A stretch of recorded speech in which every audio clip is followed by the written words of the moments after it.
From the heart of Maine, this is the DuView podcast.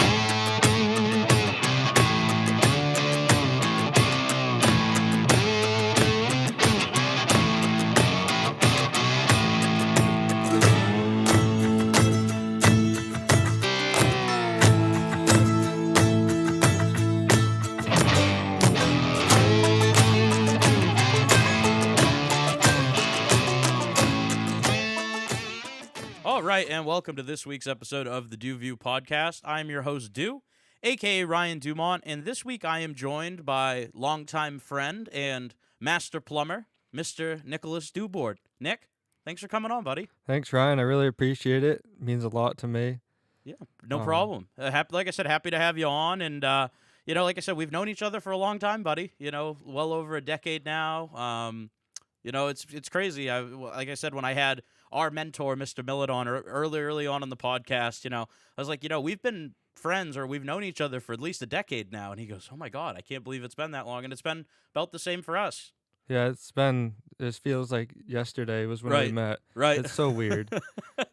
And that was the cool thing too. I mean, like you were like, of the first some of the first new friends I actually made at Cony, because you guys, you and your brother, Nick's a twin, so we'll just get that out of the way. But you and your brother Jarrett came from Windsor, and I knew nobody out there. I knew one other person who we ended up going to high school with, oddly enough. But it was just it was cool to meet new people that had similar interests, and one of the similar interests being we ended up playing soccer together, and that's how Nick and I met, along with a lot of our other close friends. Yeah, we really met summer soccer before high school even started. Yeah, I mean, we were still basically 8th graders, playing with a bunch of high schoolers, and we were all the new guys, so we all hung out together, obviously, you know. And you and I played midfield and defense together by the end of our careers, exclusively defense.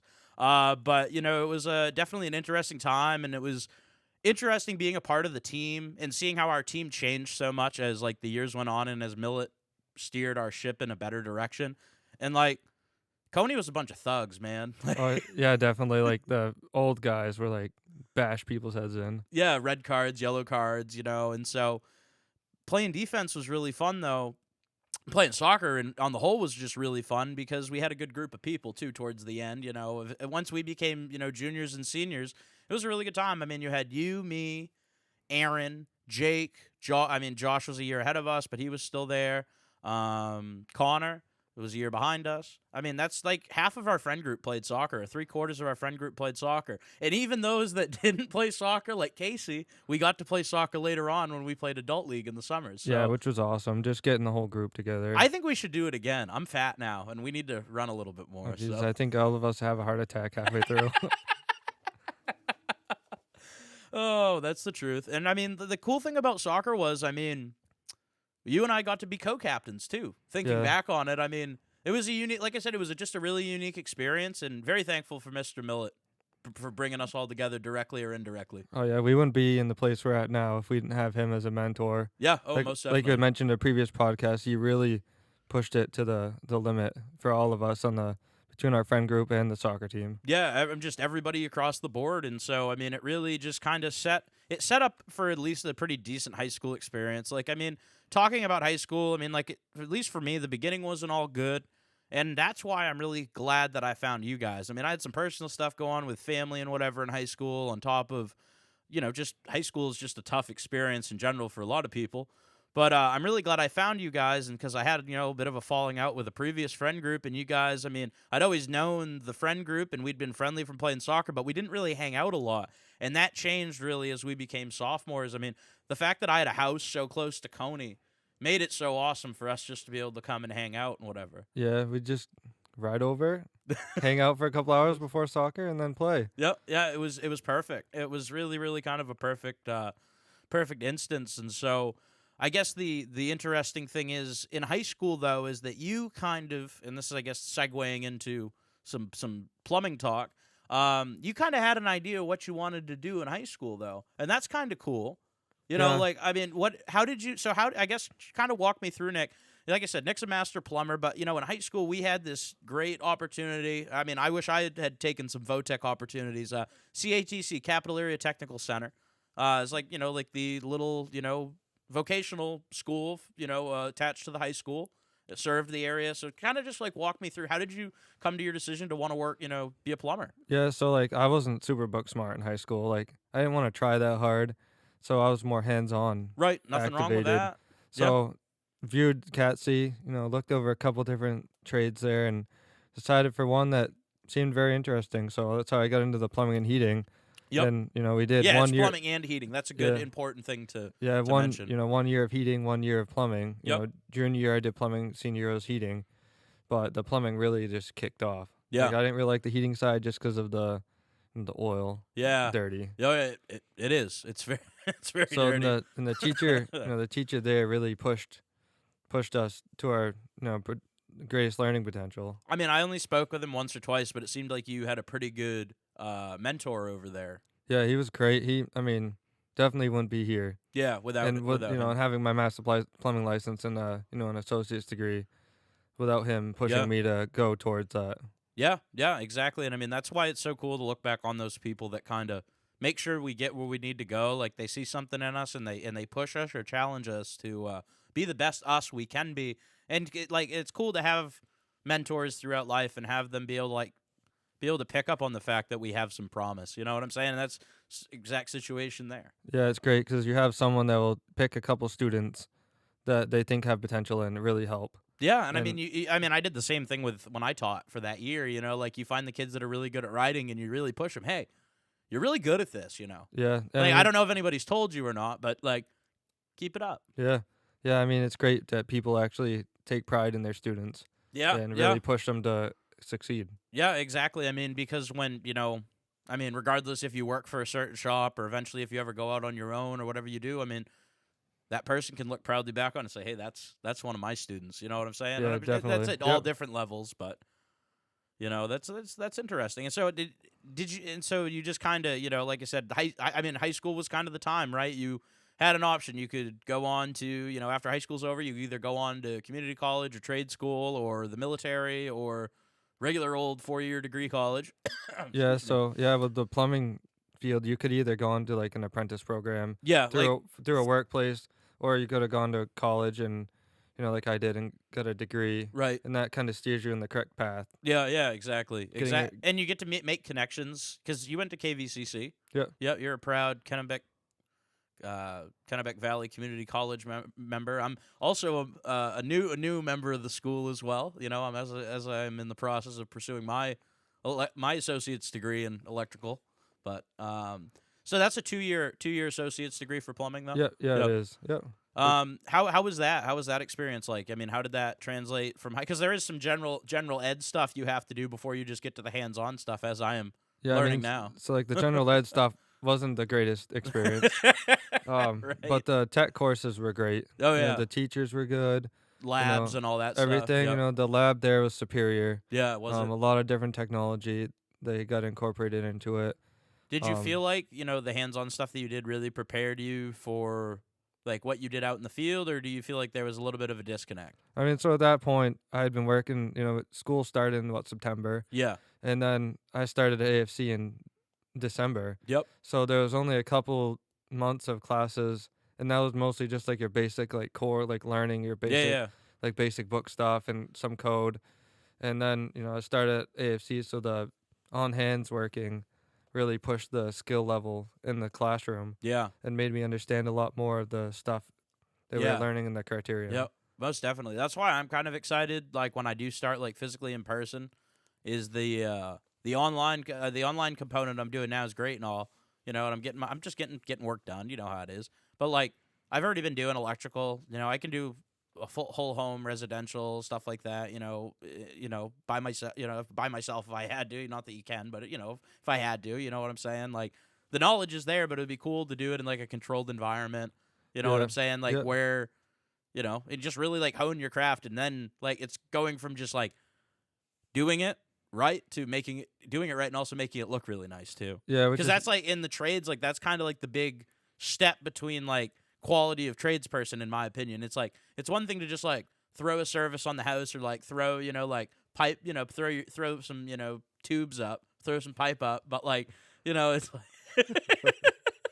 But it's like it's another thing to make it look decent. Yeah, I mean, so you'll be a step ahead Yeah, from oh, your yeah. the other students that are there because for one, you already have a bachelor's degree, and then Definitely helps. you'll be 2 steps ahead because you've been in the field for almost a year And now. I celebrated my 1-year anniversary a week ago. Yeah, so I mean, you'll be 2 steps ahead of everyone else that's just now starting. Yeah, So that's the hope. you'll be able to share some of your Well, knowledge to some of the see, students. it's funny. Like some of the stuff that I am, not that I'm saying like the stuff I'm learning is bad, but like some of the stuff has been phased out of code now since we just had the new round of code come in for the newest cycle, and like something like switch looping. I'm not sure if you're familiar with that, but like something like switch looping you can't do anymore because you always have to have a neutral in a box, and when you switch loop, you don't have a neutral in a box anymore. Yeah, see, that's totally different because I'm plumbing. Yeah, I know. I just, So- but like it's just funny. Like it's like, oh, hey, you see these things you see in old houses, can't do that anymore. Yeah. I mean, same thing with plumbing. Yeah. There's stuff where code changed 20 years ago, but we just have to deal with it. Yep. Either repair it or we have to replace it and bring it up to code. Yeah, bringing know. things up to code, folks, is for those that don't know, is usually pretty expensive. It's Yeah. not usually cheap. Yeah, plumbing, it's running pipes where pipes don't belong. And usually in electrical, it's getting rid of old knob and tube wiring, or I mean, it can be inexpensive. Sometimes it's getting rid of like ungrounded outlets or something like that. Like that's some municipalities won't, you know what I'm saying? Like, I mean, it's still difficult. yeah, oh yeah. I mean, but it's it can be. But like for I'm saying for the electrician though, I mean, changing a bunch of outlets or throwing in a GFCI protected, special protected breaker is. It's not that bad, but I guess this is an interesting, segue too. Is part of the reason I had Nick on. I mean, not only is he a good friend of mine, but also he's a tradesman, and I've been working in the trades now for a little bit, and so he's really just trying to put a spotlight on more young and just Maine tradespeople in general, because frankly, tradespeople are the backbone of the state. It's I mean. Between the shipyards and the log yards and the small. Well, I guess actually you work for a pretty good sized shop, but Yeah. the smaller to mid size and then larger shops, because Nick's at AFC. Nick works for Augusta Fuel Company. Long time. Geez, how long have they been? How many years have they been in operation? It's been open since 1888. Yes, I mean they've been in. I mean, as long as I have basically been on the planet, my family's been an Augusta Fuel customer. I mean, it's big company down here. We're probably the largest service-based fuel delivery propane company in Central Maine. Yeah, easily. I mean, you guys have some of the biggest reach I know of. I mean, I'm just shocked I haven't run. Like I said, I'm just shocked I haven't run into you. I know you guys do have electricians and stuff like that at Augusta Fuel, but I'm shocked I haven't seen you like at any jobs in any capacity. Yeah, so that's the weird topic because we go everywhere. Yeah. Central Maine everywhere. And the one time where I do go to a job, it's one of your coworkers that was there. I'm like, "Where's Ryan?" He's Yeah. like, "On another job across town." I'm like, Yeah. "Oh, bummer. Too bad he wasn't here." Yeah. Oh, yeah, it's funny how that happens though. It's like I've passed you. Like I remember one day I was driving the van, I was going to the supply store or something, and I saw you in your box truck, and I was like, "Oh," and I was like, you didn't see me, so I called you like immediately, and I was like, "Did you see me? Are you in that green van?" I'm like, "Must have been driving fast. It's blue." Yeah, most of the time we end up seeing everyone in passing by scenarios anyways. Yep. I remember I saw Josh one time. He was parked out in front of Plo's over in Winslow. And I wasn't driving, so I was able to lean out of the passenger window and go, "Hey, Joshy!" No, it's good to see you guys. And like I said, you guys that I became friends with in high school really are the backbone. And like I said, I wouldn't be here today if it wasn't for you guys. And I know you guys know that, but I mean, I don't think I've said it in a while. And so it feels good to, I guess remind myself and remind you guys that how much you guys matter to me. And it's just, regardless of how far we've come as in grown up and like I said, over the decade of knowing each other, it's good that we've always been able to just come back to basics and just like still do basic, normal, simple things like just hang out, shoot the shit, go snowmobiling, do this, do that, go fish, hang out at camp, whatever it may be. Because, I mean, you're one of the few that have come up to my family's camp up in, northern Maine, and which is, I know, a spot you love now. Oh yeah, I mean, it's the best up there. I love it, man. It's like, and it's too bad we didn't, dude. This summer, I just had a fucking time. I mean, between dislocating my elbow, getting COVID, and just working a lot, didn't have the long weekends to get up, and you need to take a long weekend to go up there, really. Oh yeah, I mean 4-hour, almost 5-hour drive. Two driving days. Yep. Calculate that in, and yeah, that's all you really need to know there. You need 4.5 hours to drive, or if you're towing a boat, it's longer. I mean, if it's just us in the car or a truck, I mean, we could zoom up there.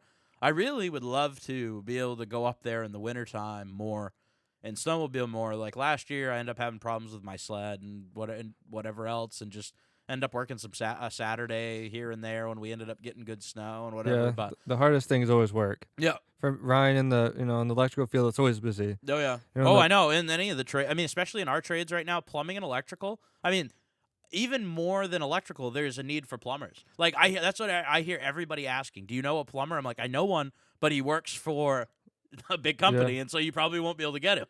Yeah, and so the winter months are coming up now. It's gonna be remind me, bud. frozen houses. So I've seen that's. Yeah. So including all the normal service calls we have for businesses and residents, it's now frozen residents and those service calls. So I mean, it's always the best time of year. Oh, it's the worst time. And then winter, a lot of us like to do the outdoor, stuff, ice fishing, snowmobiling. Yeah, of course. Just everything, skiing, but those time of the year, just the trades. You might as well just throw all that stuff out the window. That in some capacity, yeah. I mean, I like I said, some days, and I know this is going to sound like kind of a weenie move, but it's the truth at the end of the day. Like, this is how I rationalize it to myself, like working outside, not being able to feel your hands, working in a cold house, whatever, roughing in a house in the wintertime. And, you do that all day, and then you come home and you take a shower and you finally regain your core temperature because you've been freezing all day. And then, I'm going to wake up at 4:30 Saturday morning. Or, actually, sorry. We'll probably leave it. If we're going to the county, we'll be leaving at 4:30. So let me rephrase that. Maybe even earlier. Yeah, let me wake up at 3 on a Saturday morning.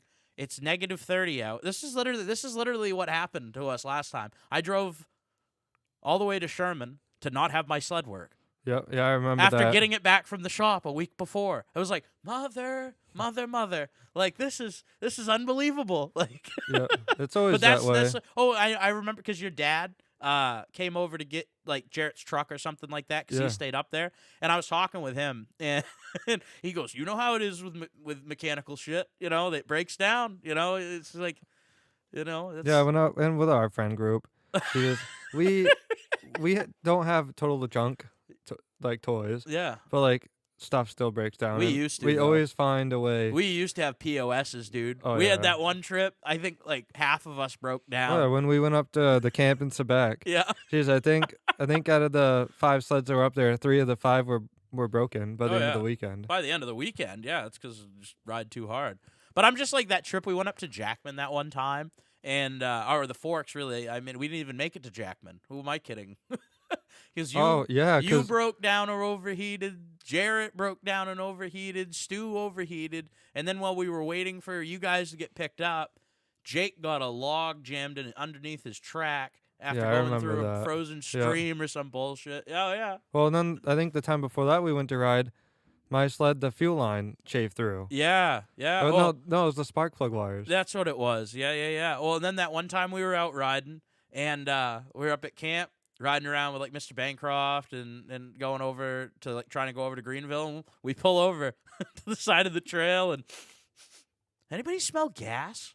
Open up the sled of the hood of my sled, and there's like an inch of gas in the bottom of the snowmobile. I remember that. Because like the nipple for the gas line popped off, and we had to like zip tie it back on. Dude, it stayed zip tied probably for the remainder of the season. Oh, yeah. I eventually ended up changing it out. Yeah. Zip ties are the best. I even had some. I had some in my pocket. I took them out like 5 minutes ago from work. That's awesome. Kept them in. Yeah, zip ties are the best, buddy. I agree wholeheartedly. No, but the winter sports they're awesome, but I mean, it's tough. Honestly, dude, like I've been thinking about. You say you mentioned winter sports, and I've been thinking about getting back into skiing recently. I mean, I did that all my life. I mean, I know you guys did some skiing. Yeah, up until high school. Yeah, and it's just it's a good time, but I worry about my knee.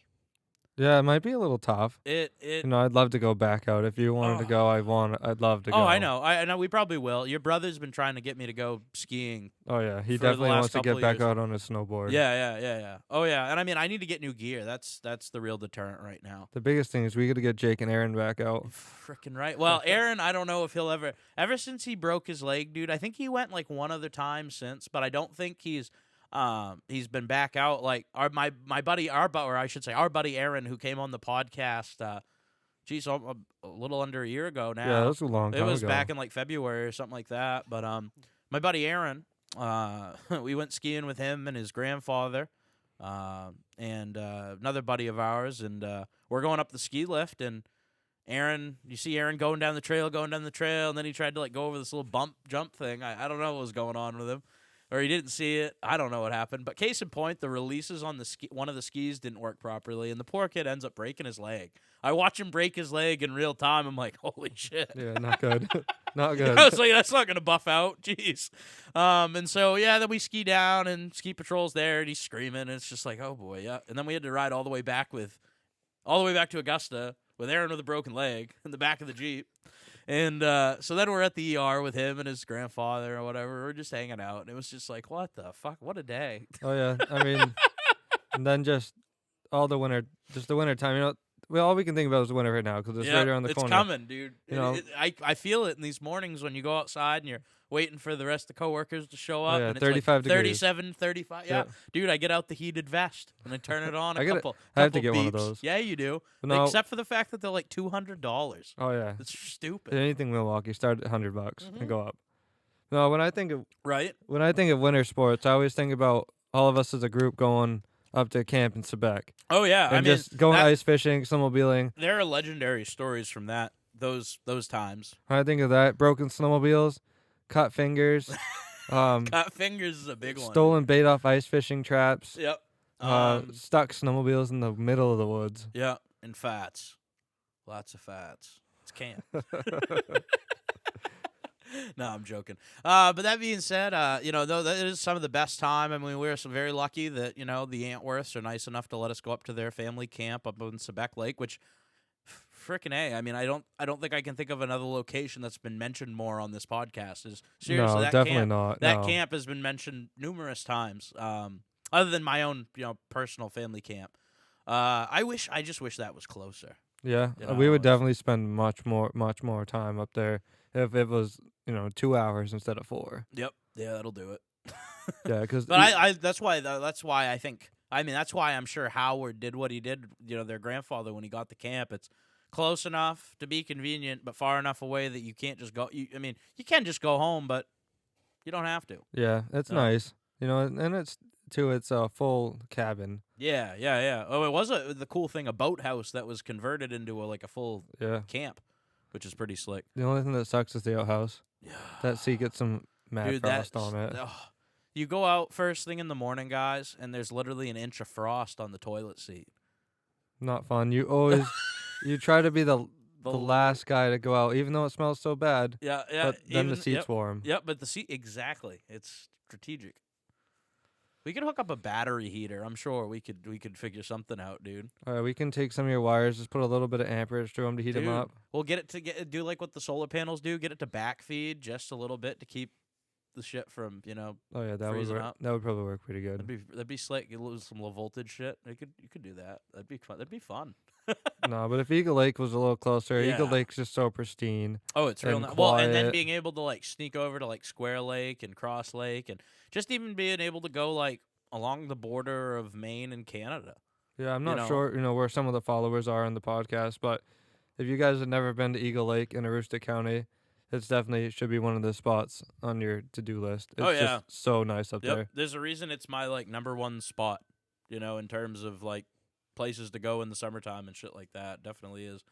But that being said, some of the other things you're obviously like to hunt and do all the other stuff out in the great Maine outdoors. We've hiked and biked and everything. We've, like I said, we've done it. For the most part. And but that being said, and kind of getting back towards the work stuff, and I guess I missed this when we talked about high school, is that you were actually picked to go down to, or you not just picked, you won your spot, and you can explain it a little bit better than I, in the Skills USA competition. You were a finalist, or the finalist for Maine, and then you placed, what, 4th in the nation? Yeah, 4th in nationals. In nationals. I mean, that's a pretty, that was a big deal. It was a big deal at the time, and in my opinion, still is a pretty big deal. But that being said, can you just explain the Skills USA shit a little bit more? Yeah, so Skills USA is just it goes from your local like in-house competition, which would just be, students from CATC,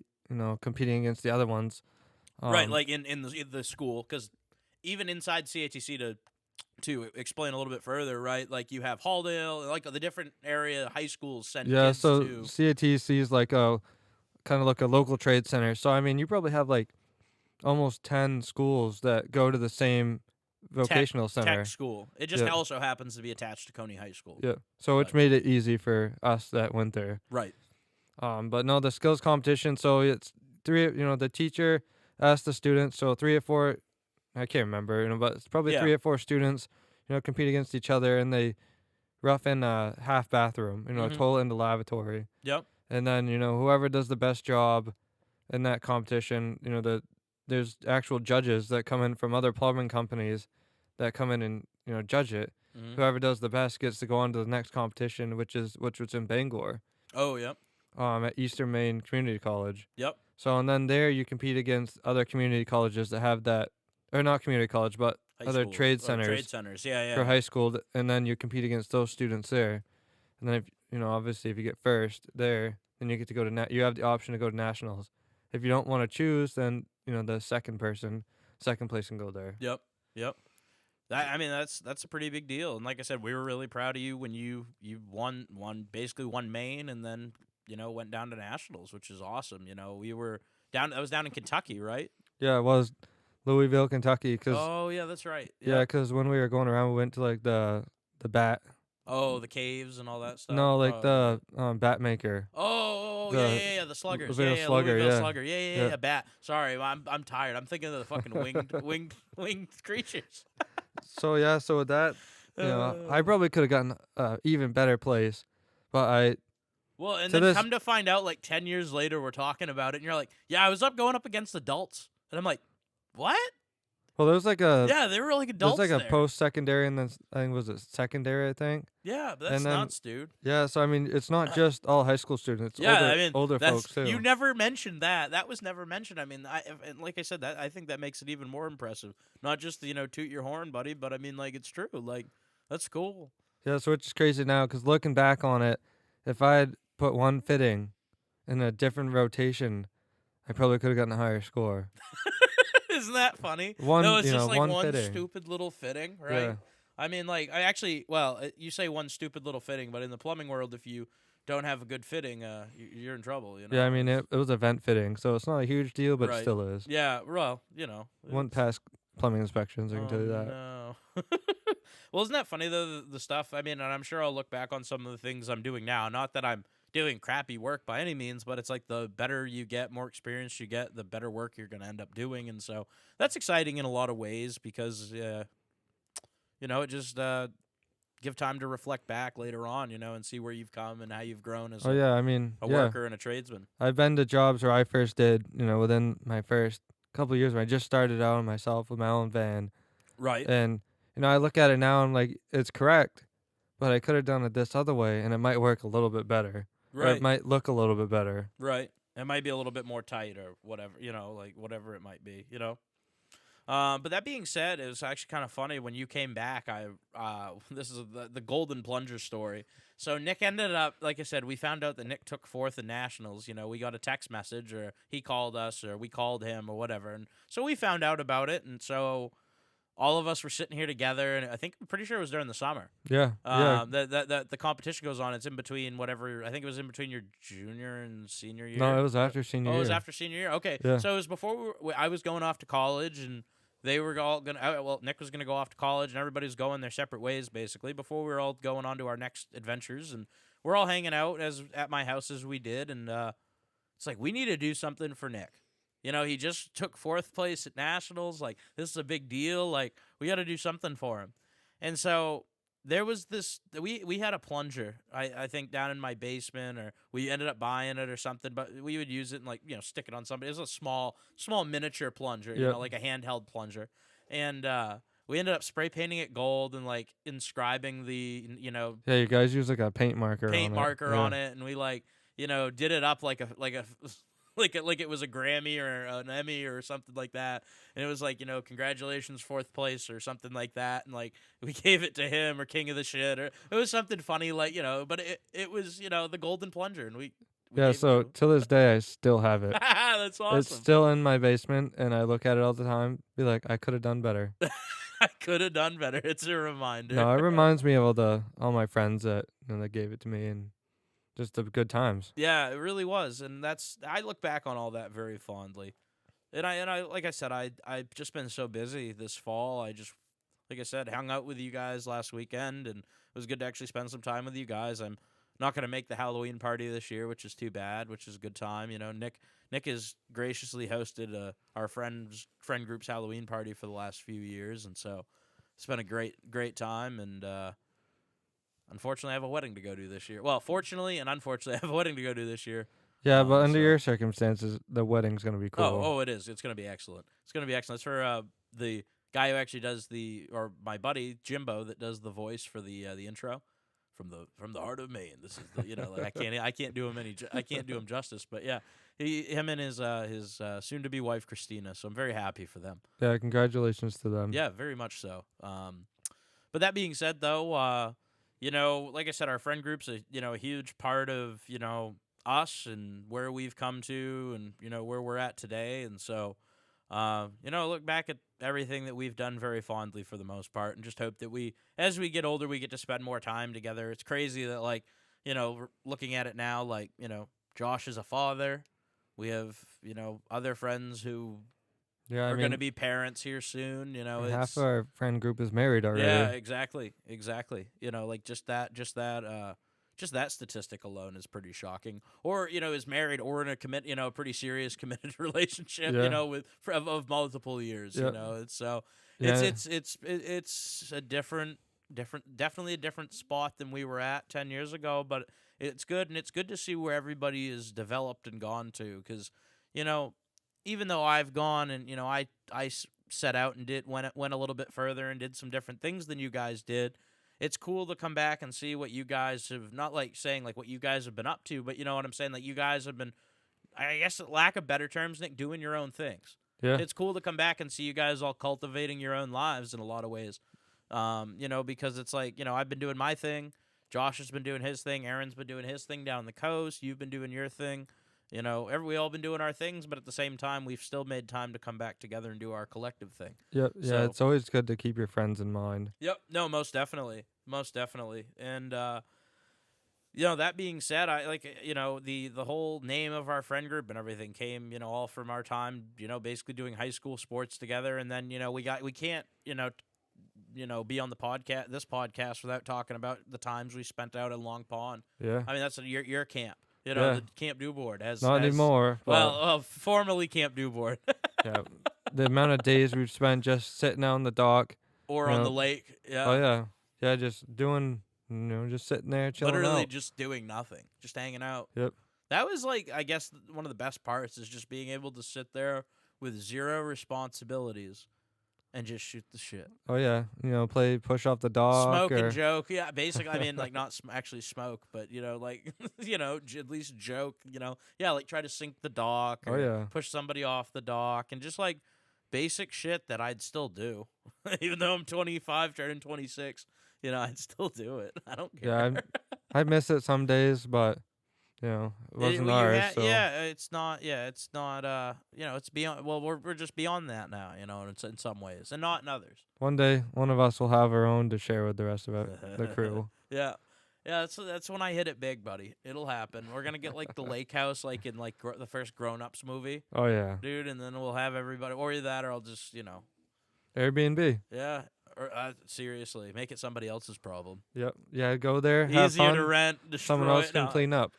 Yeah, have your Airbnb renters rating as like a -1. Yeah, but with that, you could go anywhere. Yeah, no, seriously. I like I said, that's what I look first before I even look at hotels. I always look at Airbnb first. Oh, And yeah, speaking of travel though, got to talk about this too.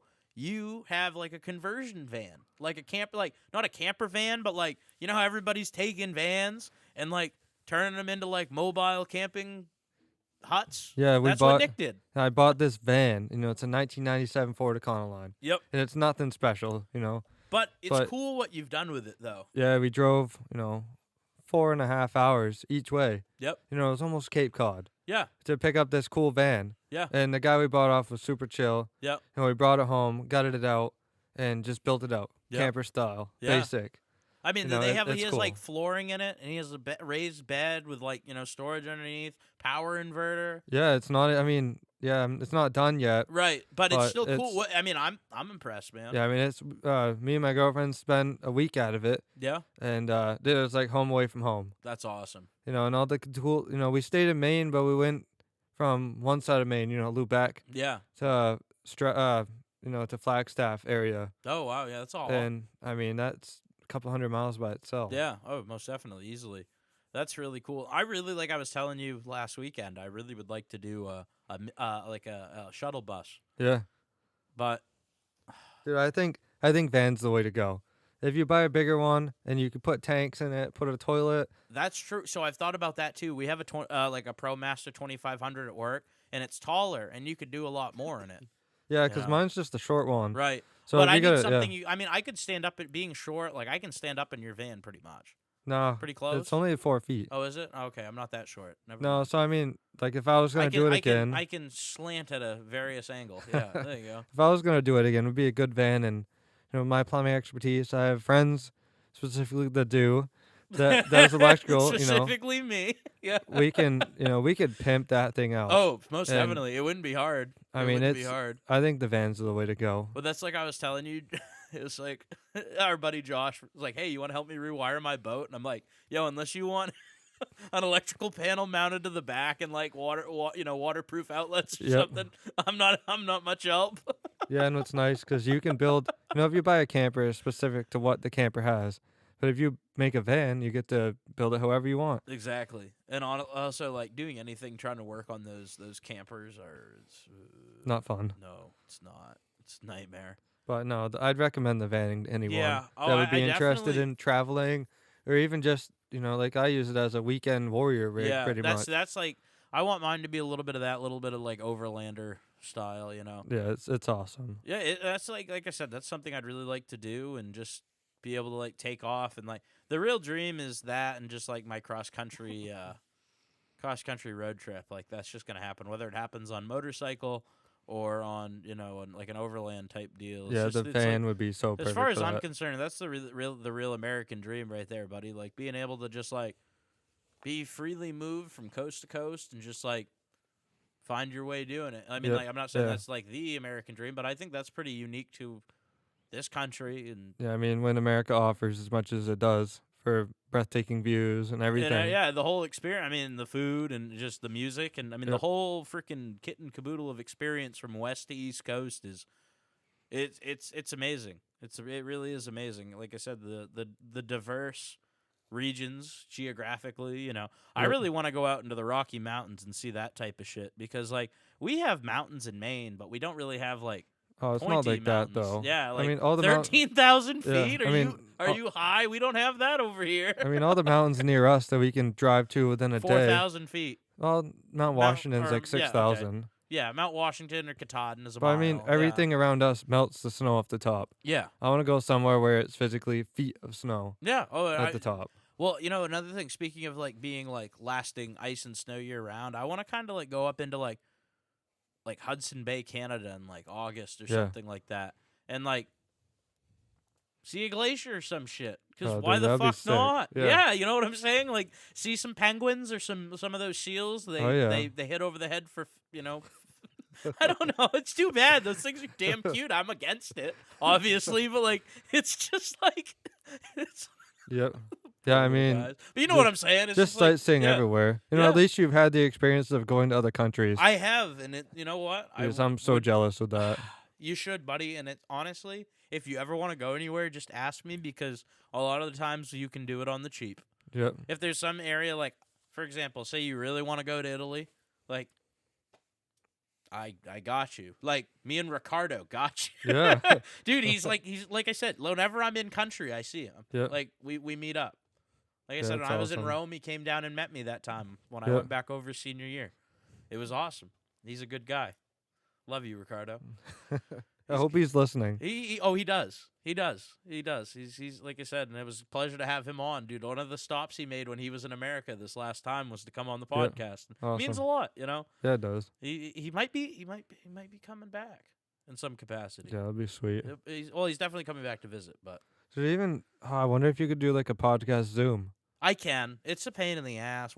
So the cool thing is, and I guess I'll talk about this now since I have you on, is I actually got a new laptop. I got a MacBook Air with the M2 chip. Yeah. And so that means I finally upgraded from the old girl here. And that means we're going to be probably going to video pretty soon. Yeah. I want to do the official announcement later on, but for those that listen, you're going to be able to see my beautiful face pretty soon. So I'm going to change up the studio a little bit. I mean, obviously all this wall stuff will stay, but I think I'm going to get rid of this and swap over to couch and chair, Yeah. just make it a little Dude, that'd bit be more sick. comfortable, and Yeah. put it like a table so the microphones are there, and then I just want to make it a little bit more casual, you know? Yeah, that'll be there. When you get ready to do that, let me know. I will. Yeah, I'll do that. I will. And also, the cool thing about upgrading the laptop is that I actually have to use an adapter to run my audio interface.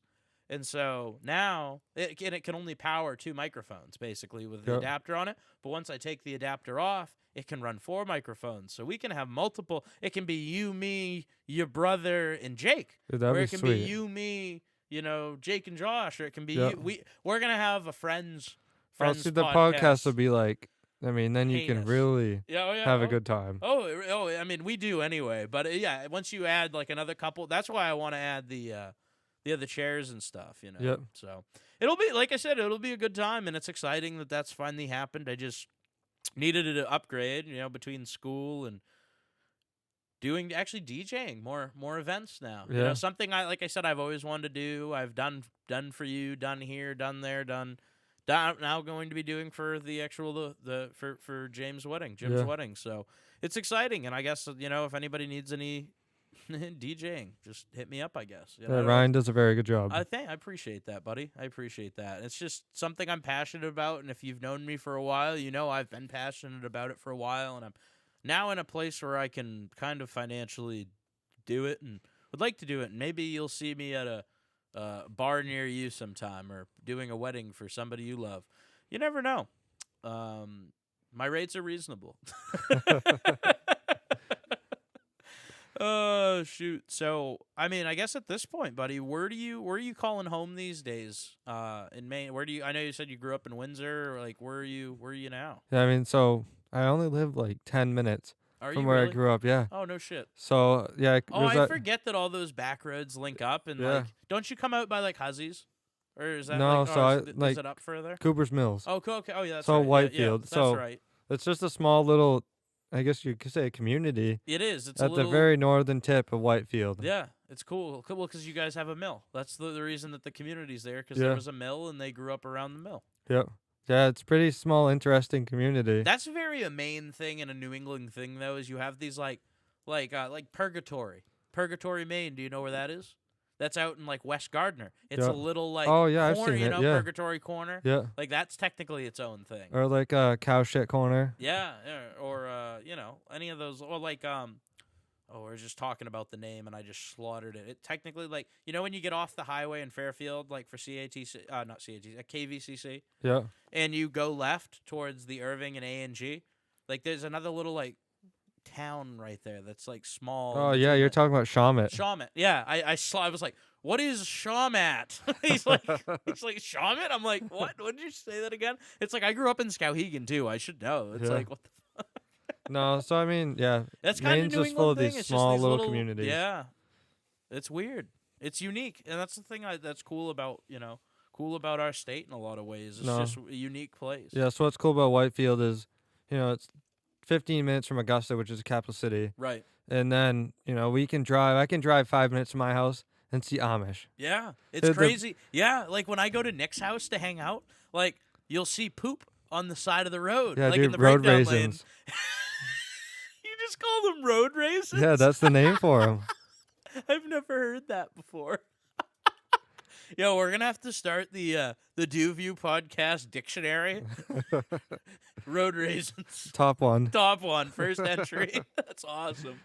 Oh my god. No, the Amish is huge in our community Yeah, now. well that's so yeah, getting back to it. Sorry, I got distracted, but by the road raisins. Anyway, but yeah, no, they like you'll be driving along, minding your own business, and then there'll just be a horse and buggy in the breakdown lane next to you, and you'll just be like, yeah. Yeah, I mean, some days with the little lanterns on the back. yeah. Some of them are very pimped out. interesting. Yeah. So this is a little story. So I was driving home from work one day. Yep. And the Amish I was going to work. Okay. And the Amish was coming in the opposite direction. Well, I don't know if I hit a bump or something. It scared the horse. Then they launched off the side of the road into a field. Horse and buggy loaded with stuff. Oh no. I felt really bad, but I didn't look behind me because all I saw was the horse running off in the field with the buggy behind it. I mean, and so this was in my company van, which is big. So I'm guessing it scared the shit out of this horse. It's not your fault. Unless So, you were being a dink. And one of my I don't think you coworkers is were. I know you. yeah, one of my coworkers is very good friends with some of the Amish families. Oh, So I'm no. surprised he didn't hear it. I didn't hear it from him. What'd you do to that poor horse? Nothing. Oh no, that's too funny. Oh man, that's rough. So yeah, that was one of the best moments with the Amish. But other than that, they're very good people. I like And what they do in the community. Fuck, do they work hard? Oh yeah. They can put up a barn in like an hour. Yeah. I've Shit seen you them. not. Their dude. whole community will come and lift barns, move them, just put them together. Big old beams. Yeah. Like timber framed barns. Yep. Yeah, they do. Insane. I mean, their building craft is awesome. Yeah. Oh yeah. I mean, from hutches to fireplaces to sheds to Dude, everything. If you drive down 218 in Whitefield, you have every different community person. Oh yeah. Gardens, All the everything. different everything. Everything. I actually really like it. You don't even need to go to Lancaster, Pennsylvania. Pennsylvania. Who am I? Lancaster, Pennsylvania. Try that again. Man, I am tired. Oh boy, we worked hard today, buddy. Yep, it's been a long day. It's been a long day. But that being said, I was down there and they're like, oh, don't take pictures of them and this, that, and whatever else. And then you come up here and they're like, can I get a ride to the feed store? Yeah. It's like, yeah, sure. No, so every Amish has different beliefs of everything, but Right. Well, and it's just different. Like, some are Mennonites, some are Amish, some are this, some are that, and some are cool with, like, you'll see some of them out there with weed whackers. Like, oh yeah. I mean, every different community of Amish can do different things. yeah, it's crazy. And like at one point, there was even, like, remember on that TV show, The Amish Mafia? Yeah. Like, I think some of that's not true. yeah, that's staged. That's definitely bullshit. How can they have cameras and everything in their homes? So convenient, right? Like, that was crazy. I don't know, like, it's funny the amount of, like, some of the reality TV, like, that we experienced, like, unilaterally throughout the years, and it's like, Yep. what the fuck was that? Yep. What did we just see? Some of it's odd, some of it's true, Yeah. Yeah, oh, yeah. Yeah, that's true. Yeah, but speaking of, I mean, this is like kind of dated now, and I guess I missed the train on this one to talk about it. I didn't have a podcast back then either, I guess. But did you watch The Tiger King? Yeah, we did. Holy shit. Dude, that guy's odd. That's wild Yeah. shit. I mean, the whole story from like start. I didn't even look at it as like, oh no, I mean, like I did look at it as like, oh no, the animals. That's who really lost at the end of the day. Like, but like, and it also like I was just sitting there and I'm like, holy shit, what a story. Oh yeah, just Like, the two main characters. Imagine. Excuse me. Let's try this again. It's amazing. It really is amazing. It's amazing when you dump a bunch of meth into a story, how it just all comes out in the wash. Yep. Like, Yeah, just the main characters had one hell of a story behind what they did. oh, I know, but it's like, well, we were actually talking about this today at work, believe it or not. That's actually probably the reason I'm bringing it up. It's like, he had like this guy who was dating straight dudes who weren't even gay Yeah. just to get meth and like drugs. It's like, What is going on? Yep. And then it's like, come to find out, none of us were gay. Bang, bang. It's like, okay. Like, and then this like Carol Baskin lady, she's over here saying, oh, the Tigers, don't buy them. And then she's over here like 10 years prior, like, this is my private zoo. Look at my private collection. Oh yeah, yeah. No, it's all corrupt. Oh, it's crazy. It's all corrupt. Yep. It really is.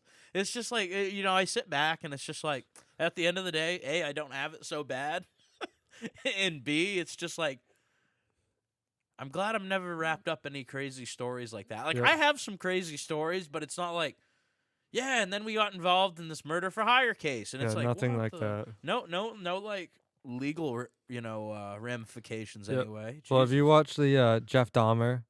Oh, the Jeffrey Dahmer. Yeah, dude. Yeah, I haven't seen You that. have to watch it. The new one? Yeah, it's just on Netflix. Yeah. Dude, you gotta watch it. I haven't seen it. I won't give any of it away. Everybody. Well, I mean, I know what happens, but you know what I'm saying. But like, I'm sure it's different. I heard they got a few things wrong, but like, who knows, man? Like, it's crazy. Like, I guess with that guy, like Jeffrey Dahmer. I mean, where do you even start talking about that? I mean, he's crazy. I mean, he's a cannibal. Yeah, I mean, that's this. Where do you even start? I mean, I guess that's where you start. The guy's a fucking cannibal. Yep. No, I guess that is where you start. Yeah, he ate people. Yeah, I won't give any of it away. So, I know. I understand that. I'll give it a peek. I'll give it a peek. But it's just but it's crazy though. Like, oh man, just that whole. I mean, it's just a big piece of. I won't say big piece, but a piece of American history. Yeah, that everyone should know about. Oh yeah. No, like our serial killers are nuts. We got some really wild ones. I'm sure there are other places. Like, I mean, obviously, like there are famous ones like Jack the Ripper and shit like that. Like, but like, I don't know. It's just like I'm not saying like the serial killer is uniquely American, but we just have such a fascination with that shit over here. Yep. I don't know what it is, but it is. See, at the same time, it is fascinating. Like I'm like, oh, I can't stand all these people and their murder dramas, and I'm over here listening to like true crime, like a true crime pod. Like I listened to the last podcast on the left, and they go into like these wild people, like the Iceman, and like shit like Albert Fish, and like the Birdman of Alcatraz, and like. Crazy, like Lee Harvey, or actually they did an episode on Jack Ruby, the guy who killed Lee Harvey Oswald, the guy who killed JFK, or assassinated JFK. Like it's just crazy. Like the whole, like the amount of information that's out there on these like subjects and people and stuff like that. Like it's amazing. It's just insane. Yeah, and I mean but then you come to find out, like again, at the end of the day, your life's pretty normal. Like when you hear some of these stories, it's just like holy shit. Yeah, it's like I'm glad we weren't involved in this. Yeah, I'm glad I didn't like get indirectly like I'm glad I wasn't just like collateral damage in this experience. But oh man, yeah, that's funny. But speaking of the now times, that was then. Do you think that our state has enough opportunities for young people, or do you think that it could do more to increase opportunity? That's such a tough thing to think about. I don't know, just being a young person, just to shift gears a little bit. I mean, so I didn't know this, but bring back the CATC. So we have a new plumber that just started at the beginning of the summer. Yep. Fresh out of high school, and the CATC program is actually a journeyman like a journeyman program. You end up with your JIT. JIT. So right out of high school, you can sit and take your JIT. So which is a huge benefit for those students. That's nuts. Is that just for plumbing? I think so. I was going to say, you couldn't do that with electrical. You couldn't do that. No, the NEC code is just crazy compared to plumbing. Yeah, I was going to say, you couldn't do that with it, but that's cool that you can do that with plumbing. Yeah. Well, probably why, because they need plumbers. Yeah, I'm sure that's part of it. It helps these younger, the younger generation get into the trades a little quicker. But I mean, I think, me personally, I'm not pushing anyone from going to college and getting a degree in anything else. I want the person to do the thing that they want to do. Right. But right now the trades, I agree. My whole crew personally that I work with is all under 35. Yep. Same. But a lot of the crews and some of these other companies where it's single man crews. Yep. I mean, they're all 60, 65 and then down. Yeah. So a lot of them are getting out of the trades in the next 5 years, 10 years. Oh yeah. So all the younger guys that are coming in, there's less and less and less. So it'd be nice if they could provide more support for the, or maybe push the like trades a little more. All the masters are old. Yeah. Or at least in my trade, all the masters. Yeah, I mean, NEC is how many years do you have to get it? Jeez. What is it like? Plumbing is I like 6. I want to say it's. I don't really know the master. I've been so focused on becoming a journeyman, like that's what all I know, all that stuff. But for master, I want to say it's almost like, jeez, because you can get your limited residential and you can do that test and like it depends. I guess it's just so it depends on what route you want to go, and it depends like when you did it too, because they've changed a few things around more recently. I think my cousin was saying, but yeah, I don't know. Yeah, I don't know if they need to kind of loosen up on some of the stuff. We don't want to. I think so in part. You don't want to lose the workability of the. We want to keep the same type of criteria to follow, because if that doesn't, there's some shady stuff being done. Oh yeah. But maybe some of the teachers, could help push a trade. Mm-hmm. Right now, I wouldn't say Maine right now, everyone needs help. Yeah. When places like, when high school students work like Burger King, McDonald's, they can't even find help. Right. So it's like there's just not enough people and too many jobs. Or we need to just start automating things. Yeah, I mean, you could. I mean, if you look at Walmart, how long ago did they change it? So, there's 1 or 2 regular registers, and then the rest are scan and go. Yeah. I mean, Home Depot. Yeah, it's all scan and go. They have 1 person, 2 people helping out because the machines. I mean, yeah, that's what's going to change. That's what I tell everybody. That's what I tell the guys that work down at Bath, and I tell everybody. It's like, your jobs are gonna change. Yep. Yeah, I mean, it's gonna be more. It's gonna be funny when robots start welding things together overnight, and they get rid of night shift. Yep. I mean, they already have some robots now. Oh, but when you can, that's so far away. It's not though. Once it's there, I'm telling you, it's 10 years out tops. Yep. So yeah, that's with their trade they could do that.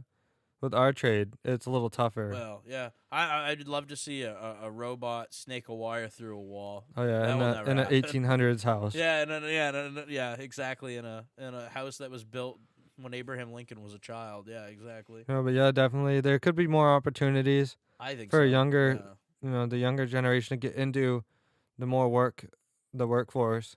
I agree. I'm not telling anyone not to go to college. Both of us, we both have degrees. Yeah. Sometimes the degree is necessary. Sometimes, I mean, a lot of time.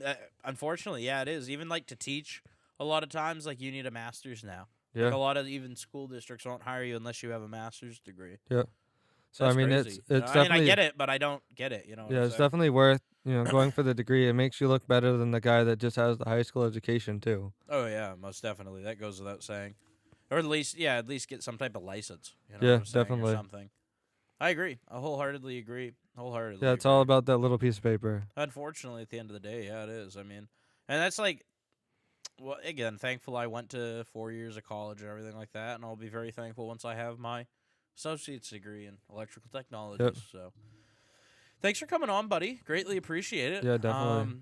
Like I said, it's been good chatting, and I greatly appreciate your friendship over the years. I mean, I know you know that, but it's good to say it. Good to say it, once in a while, and like I said, remind ourselves what's important. So, yeah, definitely. Thank you for coming on. I know you're a busy guy. I'm a busy guy, and so we'll be back with all new episodes of the DuView podcast here soon. Again, thank you, Nick, for coming on this week, and we'll be back again here in another couple weeks with a brand new episode. As I said, upgraded some technology here, so there's going to be some big things hopefully coming here for the podcast pretty soon, and we'll keep you up to date with everything going on. And to stay up to date, as I said, with all of our updates, you can go to DuView207 on Instagram and the DuView podcast just about everywhere else.